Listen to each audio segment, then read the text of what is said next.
Hello, Penn Staters, and welcome to the Football Letter Podcast. This week, we are joined by Nick Urey, Letterman running back and 2020 Penn State grad. Nick was selected academic All Big Ten at Penn State, and he was also selected as a Big Ten Distinguished Scholar. And Nick played on both the Fiesta Bowl and Cotton Bowl championship teams here at Penn State. And Nick is currently a district manager for Aldi USA. We're going to talk with Nick about his time at Penn State. We're going to hear some great stories, catch up with Nick. And we're really looking forward to the conversation. So, Nick Urey, welcome to the Football Letter Podcast. We're so thrilled that you're joining us. How are you doing today, sir? Doing phenomenal. Happy to be here. Thanks very much for thinking of me. Yeah, of course. So, Nick, you were a high school standout here in Pennsylvania at Lake Lehman High School. Can you kind of talk us through the decision choosing to attend Penn State, being a student athlete here, and kind of at what point did Penn State become the school for you? So Penn State was always a school for me, growing up, regardless of whether it's going to be sport or not. I was always like, oh, I want to grow up and go to Penn State. So it was a pretty easy decision once I got accepted. I remember I got accepted. I was up late doing an anatomy project and checked my email. I saw an email pop up. It was like 2 in the morning. And it said you've been accepted. And I was like, oh my God, do I finish the project? Do I not? Ended up finishing the project. But once I was accepted, it was a pretty easy process for me. Um, and I think it's considered, I was a run on for sure, but it wasn't late until I think it was like 2 weeks before August camp started that football wasn't like going to happen. Originally, I planned to, try to walk on during the season, do a tryout. But I got a message a couple weeks before August. They said, "Hey, I think it was Coach Huff at the time, said, "Hey, can you be here next Wednesday?" And I was there next Wednesday. But really, all credit due to Connor McGovern, who was a scholarship player there. We went to the same high school, and how I always say it is, I was the little kid running behind him as he blew someone off the ball. But yeah, after that, like I had already had my tickets purchased for the season. It was very late in the process. Fortunately, we got them refunded, but it was a whirlwind of a time. I don't think I've ever heard that before, Nick, where a student athlete, a player had purchased his football season tickets and then found out, actually, I'm going to be on the field playing.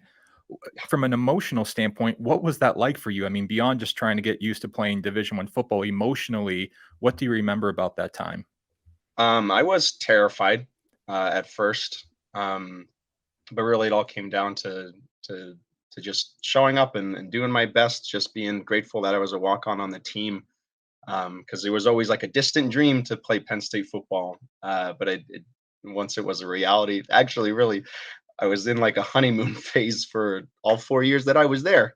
But it was a dream come true for sure. I remember that camp. So I was invited for the camp. I failed the conditioning test miserably, but then a couple days later was able to get through it. And then a couple injuries happened, and then I was running with Team One. And really, that's how camp works. You gotta get the plays done no matter what. But it was definitely a culture shock coming from Lake Lehman to playing at Penn State. So one of the best feel good moments, at least for me, and I think for a lot of alumni and fans over the years, has been when James Franklin announced that you were on scholarship at the football team banquet. It was December 2019. He gave you a little dap and said that you were on full scholarship. You were there with your family, I believe, your parents. What did that moment mean to you, knowing all the work that went into it? Um, it was a once again dream come true. My so fortunately my Nona, my grandmother was there as well.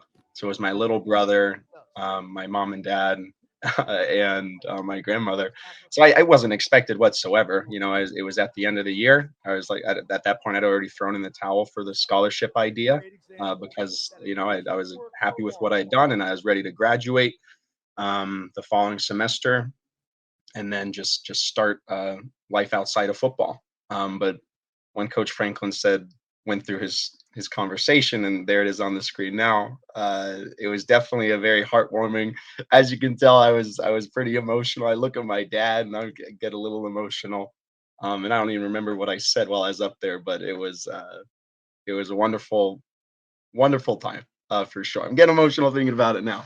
But it was I was so grateful for it because uh, you're there as a walk on. That's always the dream, to be put on scholarship, and then finally it happened. And really is a testament of all the really the staff there, as well as my family, the training staff, the athletic staff as well, athletic training staff, in addition to the weight room staff, for sure. Like all the support of the media people as well, everyone behind the scenes doing the jobs.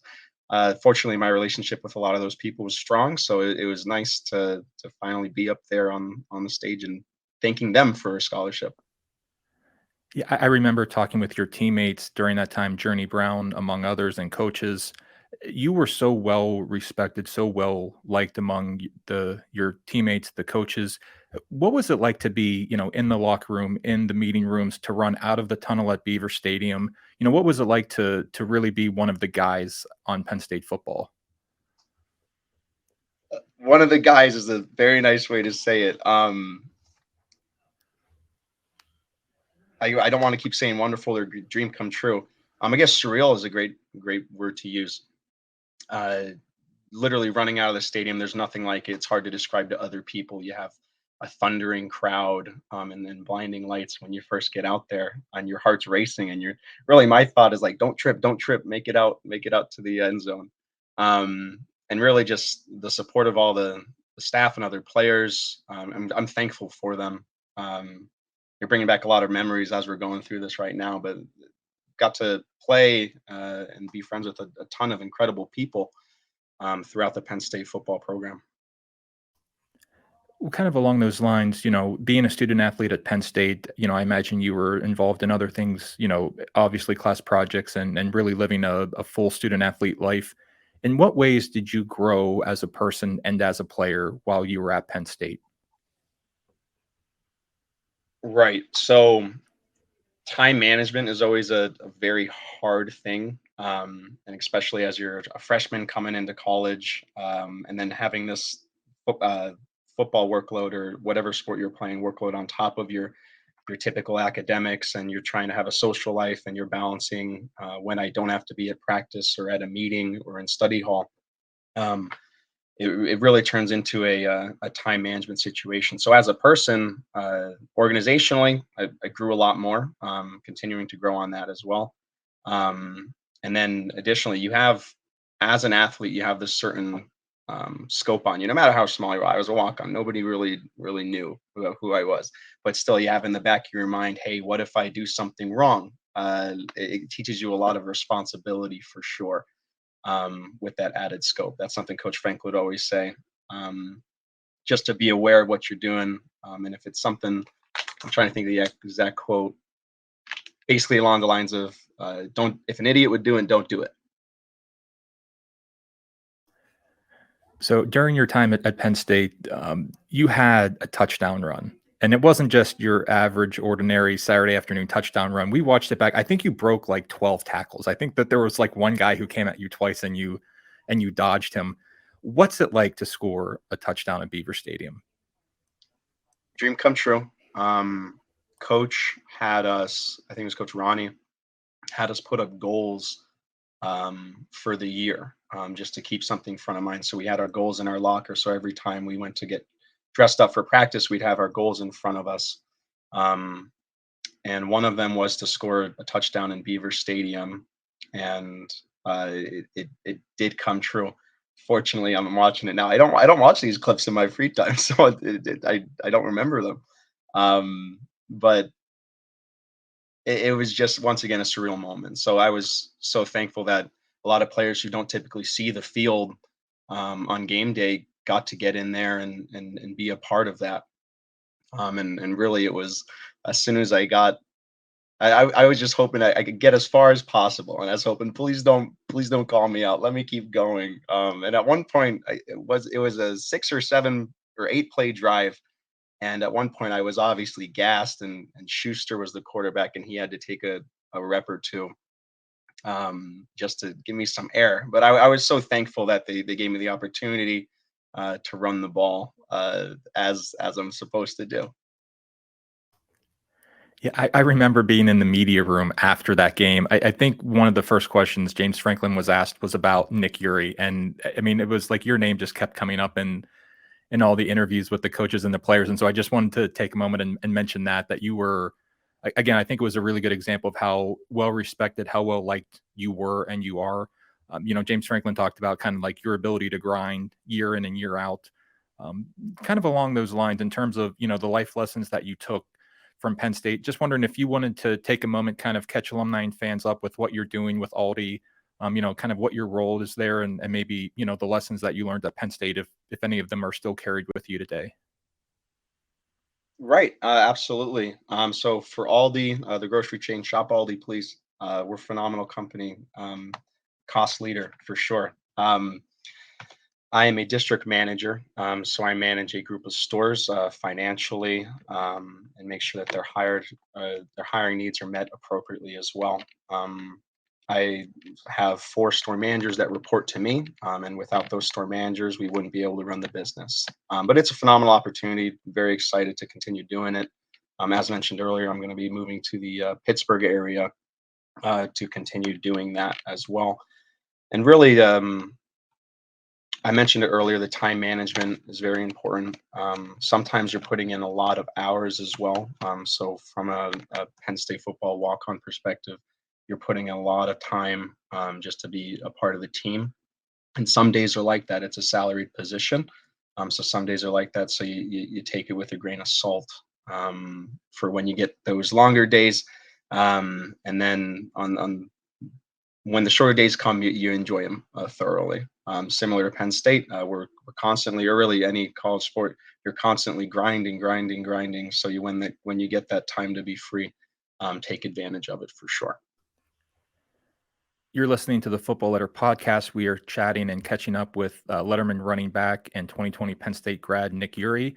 Nick and Jacqueline Yuri, by the way, Nick's sister, first brother sister combination guest on Football Letter podcast. And so shout out to Jacqueline Yuri and her for her leadership role in the alumni network.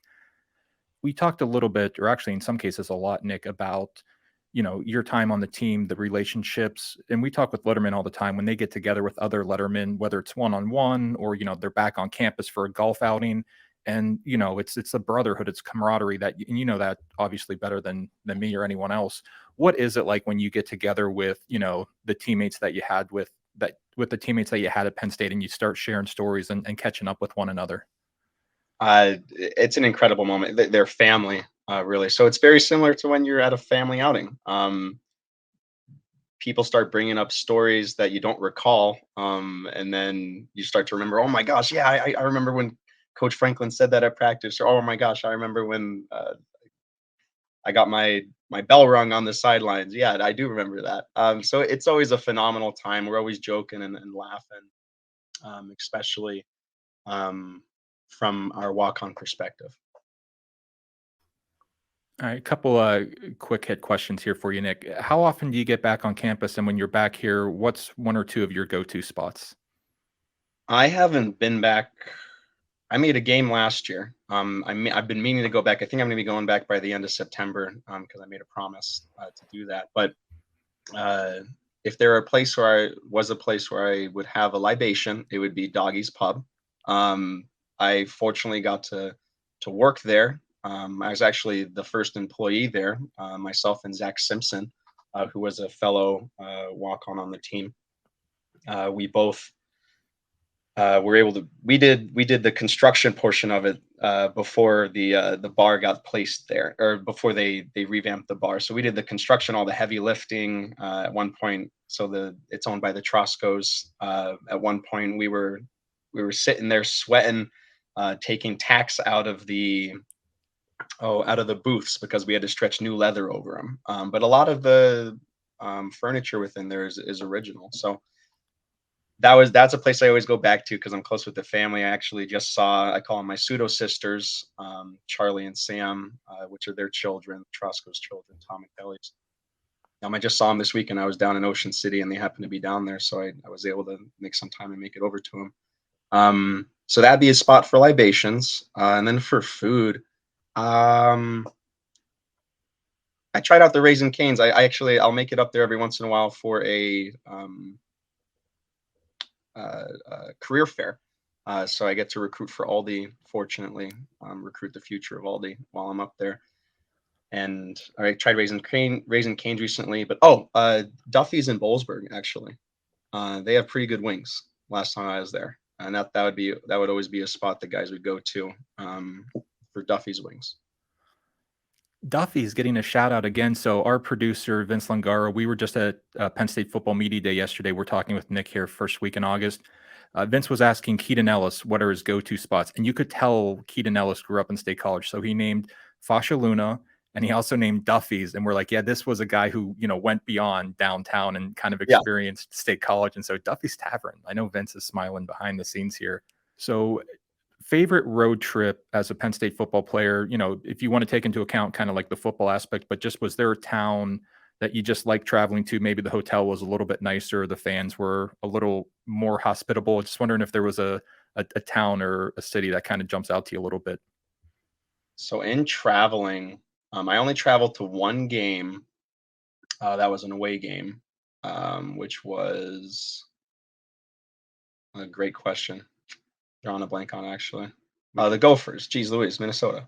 I got to travel to that one, and I would recall how awesome it was if we didn't lose. So I'll go with a bowl game. Actually, I think my favorite bowl game was the Cotton Bowl, which was my senior year. Just a phenomenal time. Of course, it was a win, so you have that memory, and it was just an incredible time to be down there in Texas.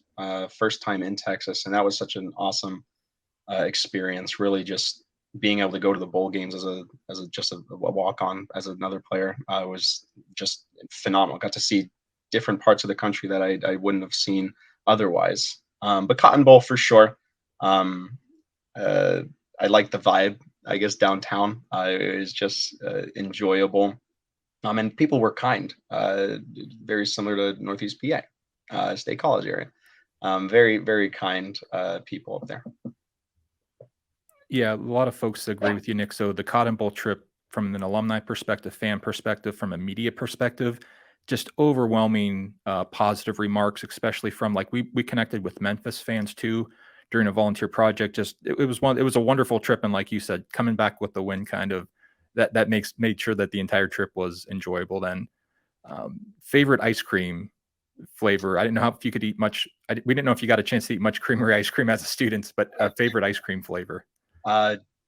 So in the training table, they would occasionally have ice cream from the creamery. I would say Death by Chocolate is probably my favorite. What's the one? Is it called White House? It's like a cherry and vanilla one. I like that one as well. Like maraschino cherries. Yeah. Yeah, the whiteout that they bring it back seasonally. There are some standard flavors at the creamery, and then there are a bunch that they kind of rotate in and out. Mhm. All right, just a question or two to wrap up. Then again, we're talking with Nick Erie, Football Letter Podcast. So thrilled that Nick stopped by. Let's say, Nick, you're on the current team, or maybe you're just visiting as a letterman and you're talking with the team during fall training camp. Yeah, let's frame it that way. James Franklin invites you to practice. You're at fall training camp. What are you telling the team from your perspective of knowing what it takes to grind, knowing what it takes to win? What kind of advice would you give them that you would think could serve them well, possibly the whole season? Um, so from a physical perspective, always take care of your body, drink tons of water, like the basics. Always take care of your body, drink tons of water, take rehab seriously, try to sleep as much as you can, especially with your workload.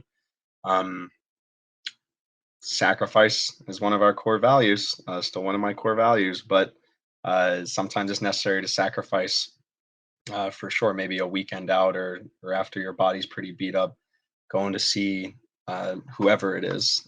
Sometimes it's a smart call to be cautious with those things, and then uh, not exactly a making it through the season thing, but just enjoy your time there. I almost every letterman I talk to, it's if I could go back, and they joke about it while you're. I remember Coach Franklin joking about it. Everyone's trying to get back into the locker room after football, and it's true. I enjoyed my time there. It was a phenomenal opportunity for me. But if I could go back, uh, it would be an awesome experience, I could say. But it take advantage of the time you're there. It's going to be over before you know it. Well spoken, well said from Penn State football letterman Nick Ury. Nick, thank you so much for joining us on the Football Letter podcast. If you're ever back in State College, please let us know. You're always welcome to stop by the Alumni Center. Would love to catch up with you even more. Awesome, John. I appreciate it. And thank you guys so much for having me. All right, Nick Ury, everyone.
Hello, Penn Staters, and welcome to the Football Letter podcast.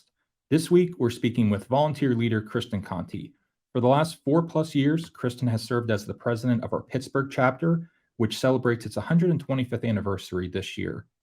Kristen graduated from Penn State in 2005 from the Donald P. Belisario College of Communications, and professionally in Pittsburgh, Kristen is a marketing assistant for the Anheuser-Busch division at the Frank B. Fuhrer Wholesale Company. This week, we are thrilled to welcome Kristen Conti. Glad that she's dropping by the podcast. Kristen, it's so great to be able to catch up with you today. How are you doing? Hi, it's so good to see you. I'm really well. Thank you. Well, it's great to have you on the podcast. I saw you this summer at We Are Weekend. You were back on the University Park campus, very much invested in Penn State to this day. You are obviously as a volunteer leader for us. Let's start at the beginning. You grew up in Pittsburgh, grew up in Pennsylvania. What went into the decision that made Penn State the school for you? Yeah, so it's kind of an interesting story. It's not super conventional. So I attended McKeesport High School in McKeesport, Pennsylvania, obviously. And it happens to be right across the street from the Greater Allegheny campus. And when I was a senior in high school, the campus was offering a program for high school seniors interested in engineering tracks to come over to campus for part of their school day and take entry-level engineering courses for credit, and kind of get a jump on their college their college classes. So I was accepted and I attended the program. I really enjoyed the program.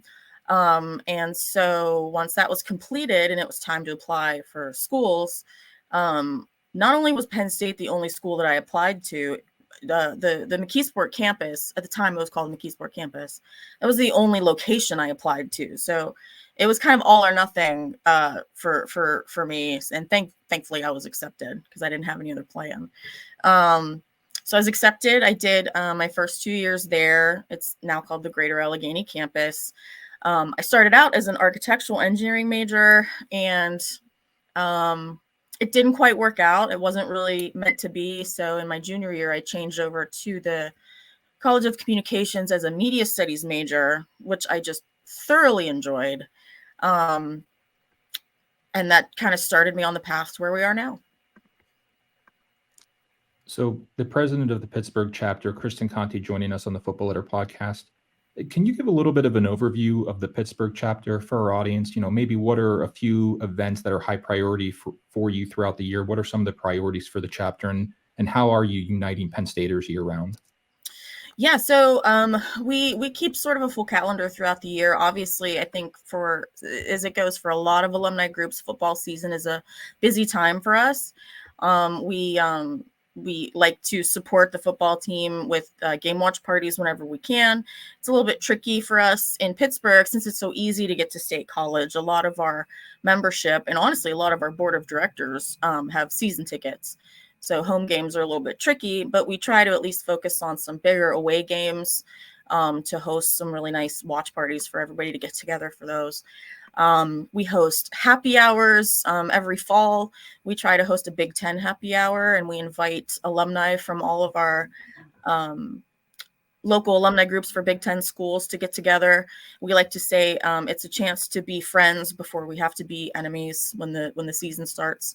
We like to hold networking events. We'll frequently partner with career services locally and at University Park to host LinkedIn workshops or resume workshops, or just a chance for folks to meet each other and do a little bit of networking, learn how to network and things like that.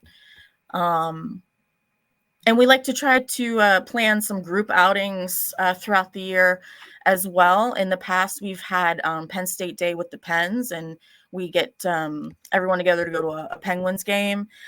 Just in a couple of weeks, we've got our annual Penn State Day at PNC Park on August 27th. We have a Pirate game, and before the game, there's going to be a really nice kind of ceremony where leaders from several local alumni groups are going to be on the field for some special recognition. A portion of ticket sales of the day are going to be donated back to us to support Thon. And there's going to be an exclusive social in the park for folks that want to join us that day as well. So we always look forward to that every summer. That's always a really kind of cool time to get together and show off the city a little bit. And then we also try to give back to our local community through community service efforts. In the past, we've answered phones for the WDVE Rocks for Children's Radiothon, and also for WQED's on-air pledge drives. Those are a lot of fun. We've done blood drives and food drives when there's a need for those, and do some collection efforts for local shelters or other services that are in need of supplies at that time as well. One of our biggest events throughout the year is our Blue White Ball, which is a gala fundraiser that supports Thon. And next year it'll be on March 9th at the Grand Hall at the Priory. And it's just a beautiful night to get dressed up. And we have silent auctions, raffles, lots of ways to contribute to supporting Thon, and then a beautiful program with some special guest speakers. We have representatives from Four Diamonds come down, and Thon families to join us to talk about their experiences, and hopefully getting to the other side of cancer treatment. And last year, we were really proud to have raised a record $30,000 for Thon. So we're looking forward to next year to see if we can do even better. Well, I just need to take stop and take a moment here, Kristen, to say thank you for everything that you're doing in Pittsburgh. You said you're going to try to do better. It sounds like you're doing plenty already with the Pittsburgh chapter.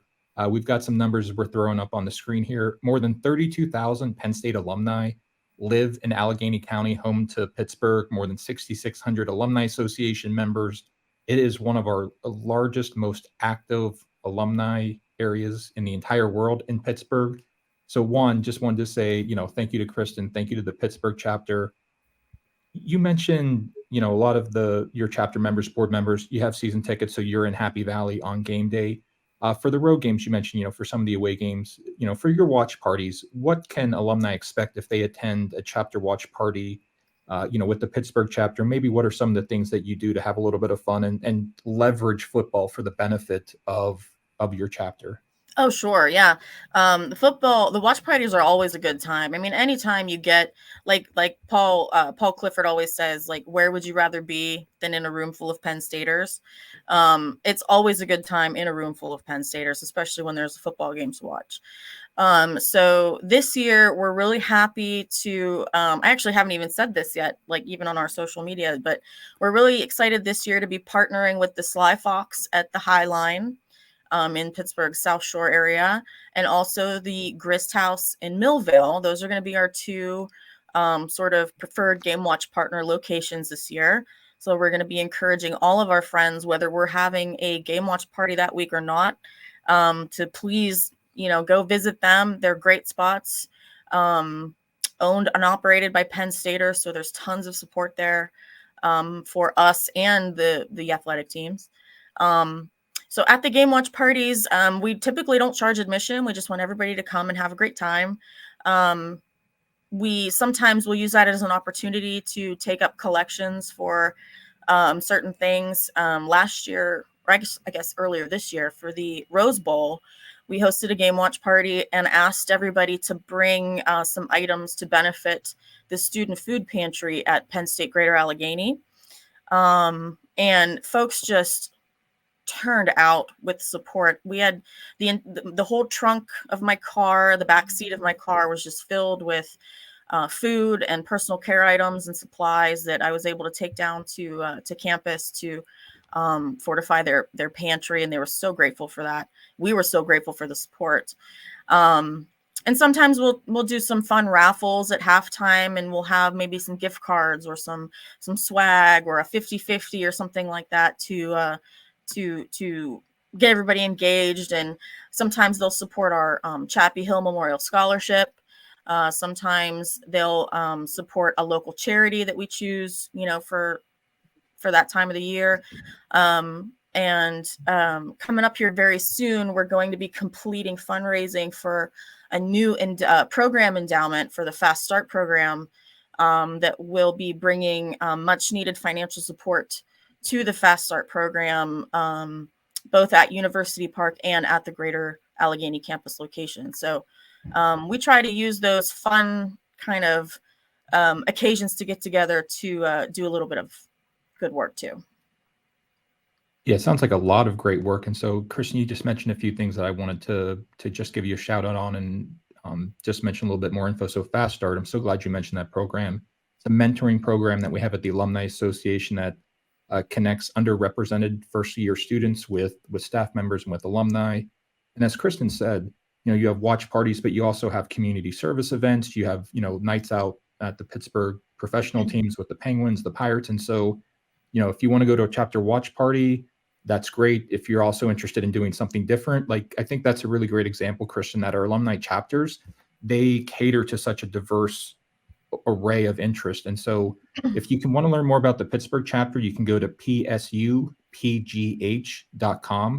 You can also go to our groups page on the Alumni Association's website, which is alumni.psu.edu/groups. You can connect with the local chapter, whether you're in Pittsburgh, Texas, California. We have a very active Hawaii chapter, which gets up at 6 a.m. for noon kickoffs for Penn State football. And we're hopefully going to be talking with them this year on the podcast. So, Kristen, let's just stay with football for another moment, and we'll throw up these photos again, because I understand, the late Franco Harris. He was a very good friend, a very dear friend of the Pittsburgh chapter. You and several fellow chapter members got a chance to know him a little bit over the years.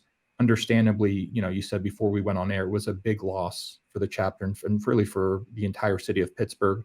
Just wondering if maybe you wanted to take a moment and sort of talk us through, what did Franco Harris mean to the Pittsburgh chapter? And we'll just stop there. What did he mean to the Pittsburgh chapter?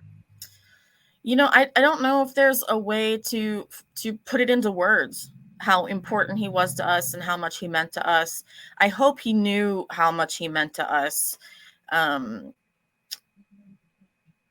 course, we never expected him to be gone so soon. He was a good friend to us and to our chapter. He attended a lot of different events. The photo that's rolling up here of him with the frame around him is from I believe that's from our we had a big party one of the years that Pitt and Penn State played here in Pittsburgh.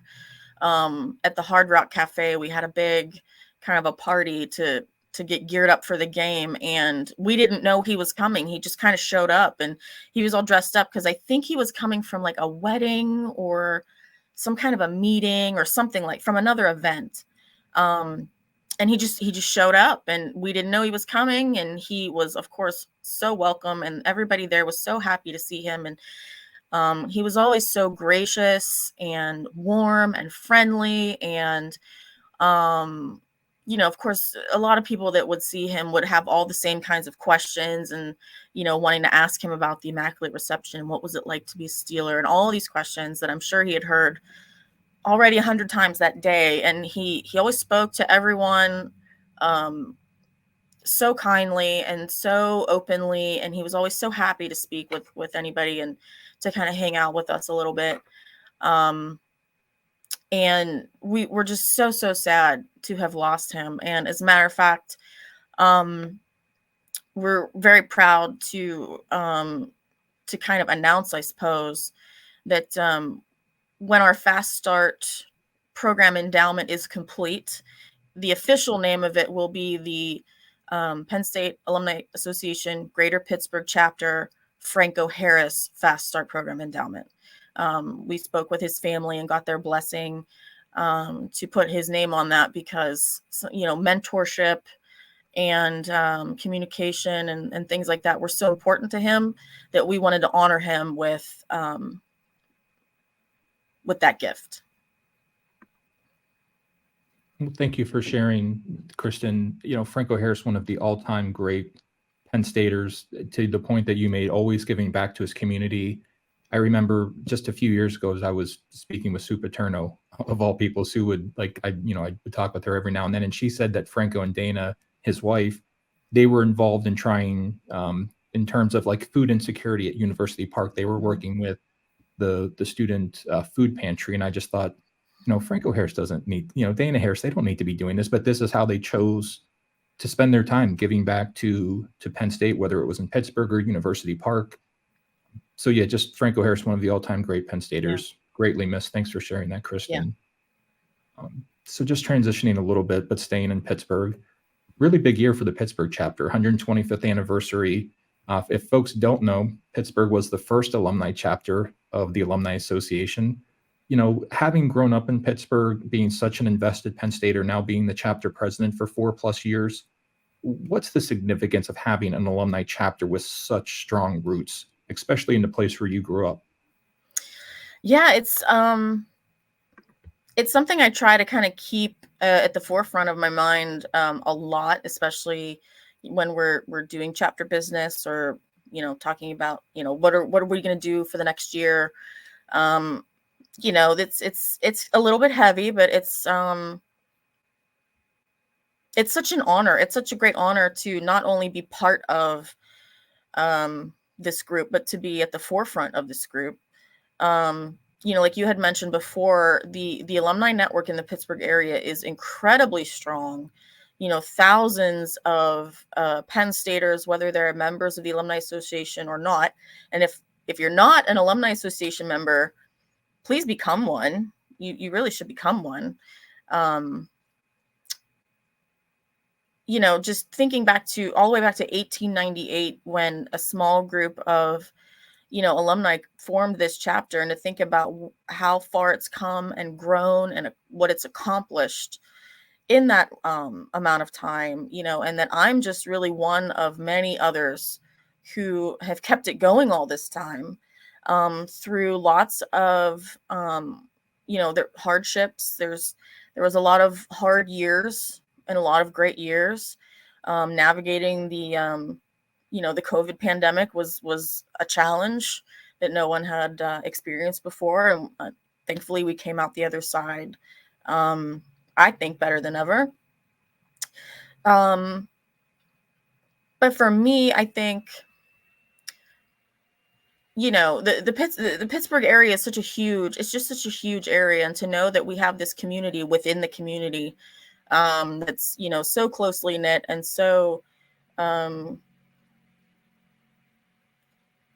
just so dedicated to each other, I think is just so special. So, Kristen, you mentioned the importance of membership, imploring non-members to become members. And, I'm right with you, Kristen. We would love to have you at the Alumni Association. For you personally, what's the value in membership in terms of what has the Penn State Alumni Network, meant to you during your personal and professional life?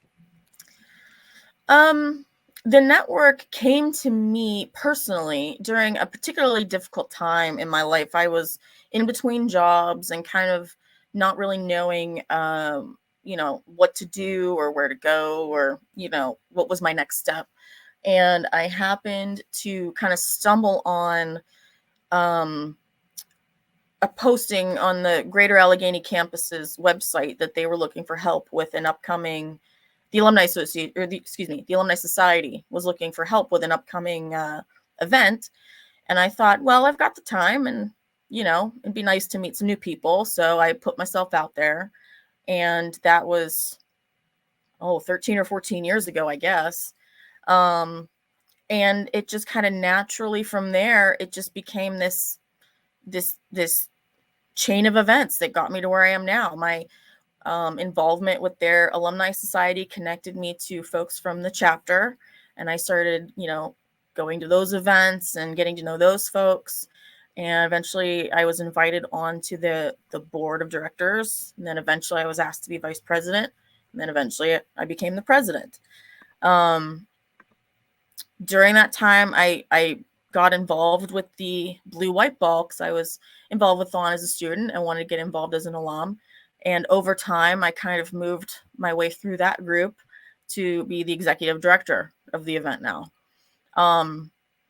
My position with the chapter gives me a spot on the Greater Allegheny Chancellor's Advisory Council. So I'm able to kind of contribute a little bit more directly to how that campus, runs and interacts with its alumni and its community. And now I'm actually an elected member of Alumni Council as well. So that one email that I sent all those years ago, just because I needed something to occupy some time, was really transformational in the direction of my life. And I couldn't be any happier. The people I've met, the friendships that I've made, friends that have become family to me, I just can't imagine my life at this point without any of that. Well, along those lines, Kristen, when you're at, let's say, a chapter event, and I don't know if you can take a step back, but when you see Penn Staters connecting with one another, what's the personal significance for you knowing that, what it was like to be a Penn Stater and to maybe need, just a helping hand and now to be a connecting point for other alumni? Do you ever take a moment and just stop? And if you do, what does being in this position mean to you, knowing that, you're connecting Penn Staters with one another? It sounds kind of trite, but I just think it's so cool, honestly. Like, to have the opportunity to kind of, especially in a volunteer capacity, to provide such a resource to people, especially people who may need it as badly as I needed it, when I needed it, right? I've spoken with lots of people in person at events. My email address is on our website, and I get emails from folks, every other week. I'll get an email from somebody looking to get involved, or they want help, how to get in touch, with somebody that can help them with their job search, or is there, a local business that, is providing a service that they might need or something like that. And so to have, to be that kind of a hub for people to kind of get where they need to be, I'm just so glad. I'm so glad to be in that position and real and have the just to be able to think back on how that helped me and be able to provide that to somebody else. You are listening to the Football Letter podcast. We are talking with volunteer standout Kristen Conti. For the last 4+ years, Kristen has been the president of our Pittsburgh chapter. I've really enjoyed catching up with her. We'll ask her a couple more questions here and continue to get her perspective. You talked about a lot with engagement with the Pittsburgh chapter, Kristen. What value do you see in Penn State are getting involved with their local chapter? Being a member of the Alumni Association, it grants you instant access to our affiliate group network. One, what value do you see in Penn Staters connecting with their local chapter, no matter where they are? And what advice do you have for them in terms of, maybe what's a good way to get started? You mentioned you had sent an email or responded to an email. What's the value in connecting with your local chapter? Maybe what's a good way for them to get started, do you think? Yeah. So I think the value of being part of the chapter, I think, kind of depends on what you're looking to get out of it, really. If you're looking for more of like a social, more of a social group, or if you're looking for service, or if you're looking for networking, or all of the above, I think the most value would come, I think, with our younger alumni, especially like brand new graduates or recent graduates, maybe graduates of the last decade, of the last 10 years. For a young person, perhaps, a place like Pittsburgh, a lot of people move here for work after they graduate. And, a young person, just moving here, maybe they don't know anybody here. They are not familiar with the area. They don't know what can they do around here for fun, that kind of a thing. And so, as an alum, all you have to do is reach out. You can reach out to me personally if you like. You can send a message to our Facebook or Instagram pages, looking for information, or just check out our website at the calendar of events that we have going on and just start showing up to things. And you're immediately in a group of people with common interests, obviously,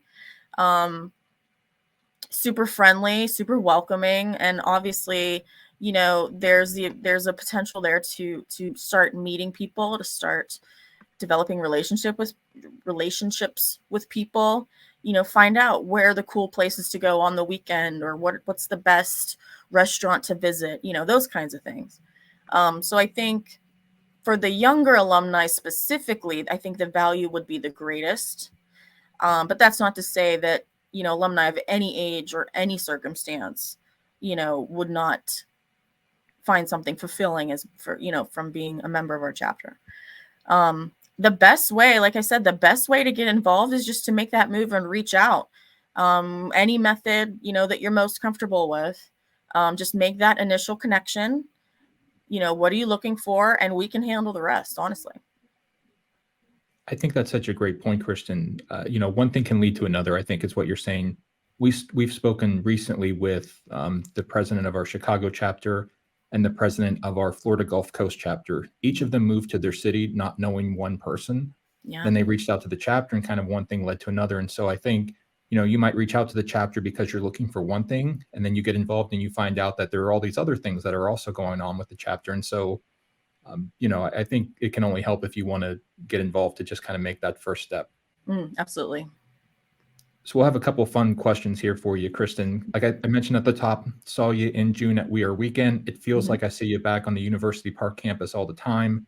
When you are back on campus, what are kind of some of the memories that you sort of relive in your mind, and what's the significance for you to get back to campus whenever you can? It feels like I'm sort of relying more and more on my memories every time I visit, because things are changing so much, or so quicker than I would like to see anyways. Shops that I used to go to that aren't there anymore, or, restaurants or what have you. I think some of my most favorite memories there just kind of center around the friends that I had made at that time. I don't know if they still do, but at the time the Hub had these events on Friday nights that were meant to be sort of an alternative to going out and, hitting the bars and stuff like that. And we would play bingo, and we would see movies in the movie theater, and we would make crafts and things like that. And it was just the most fun. And it was free because, in college you're looking for, anything that doesn't cost any money to do. But always one thing that comes up to the top is one of my favorite memories, I think, is during my senior year, I had an apartment in Beaver Plaza with 3 other ladies. And we were all different majors. And so we were very rarely at home at the same time because our schedules were so wildly different. But one thing we made sure that we did for Thanksgiving and Christmas time, before we all went home for the holidays, we had our own holiday together. We made the whole dinner. We made turkey. We made all the sides, all the everythings, and scheduled time to have this dinner and sit down together and talk and hang out and, just have a day for us together. And that was always a really special memory for me. I hope it is for them. But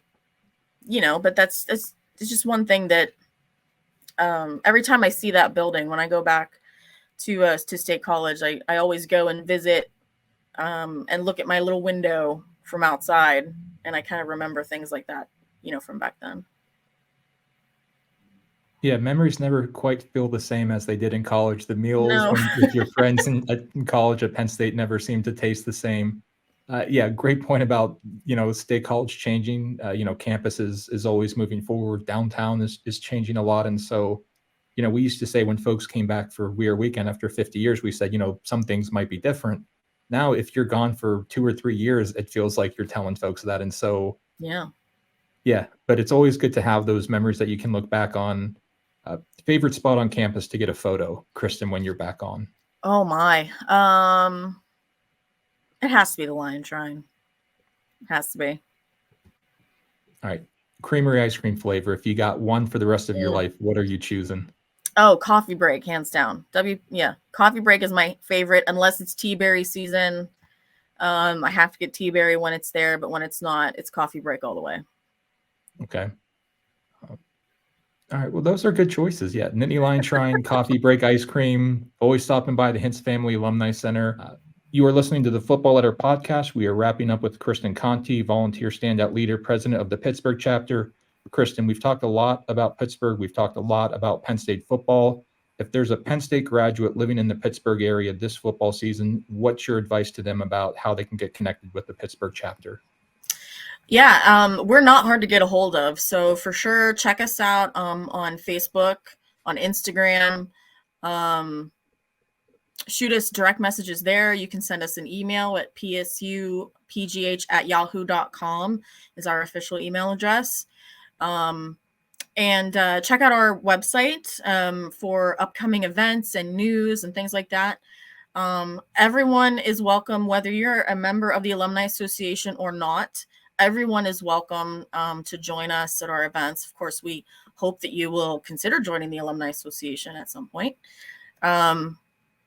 But yeah, if you're looking for a great place to watch the games this season, follow us online to find out where our official game watch parties will be. And we encourage you to check out the Sly Fox and the Grist House. Those are great spots to watch Penn State football. And yeah, I'm looking forward to hopefully hearing from some new folks this season. Kristen Conti, president of our Pittsburgh chapter. Absolutely one of my favorite Penn State volunteers, Kristen. It was so great to catch up with you on the Football Letter podcast. Wish you and the Pittsburgh chapter all the best. Thank you. Thanks so much for the opportunity. Kristen Conti, everyone.